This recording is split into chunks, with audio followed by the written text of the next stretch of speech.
সামনে একটা এনিমি, এই যে আমি ওর ইচ্ছা মতো ড্যামেজ দিছি, বাট ড্যামেজ খাই নাই তত বেশি। সাথে 2টা AWM চালাচ্ছে, ডবল AWM। তো আমার একেবারে এখান থেকে পাগল করে ফেলছে কোন দিকে যাই। তো এখানে সুন্দর করে প্যাক ট্যাক করে যাতে উপরে না উঠতে পারে করে একটা হচ্ছে মেডিকেট করে তারপরে আমি এই জিনিস নামলাম। এরপরে দেখেন কি মাইটটা এনার দেই ওদের।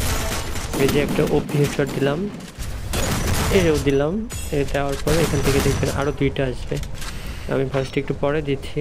তো এখান থেকে দেখেন আরও 2টা আসবে। তো তাদেরকে কীভাবে পিটা দেখেন, ওই যে বাম পাশে কিন্তু একটা, এই যে দেখছেন। তো এই একটা সুন্দর শট দিয়ে 3টা ডাউন, বাট আরেকটা জানি কোত্থেকে চলে আসে। তো আরেকটা জানি খুঁজে পাচ্ছি না, যে এই 3টা দিতে মারছি। পরে এই যে এখান থেকে বাবা দিয়ে আসছে।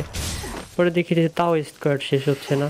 তো পরে লাস্টে একটা মারছিলাম ওদিক দিয়ে।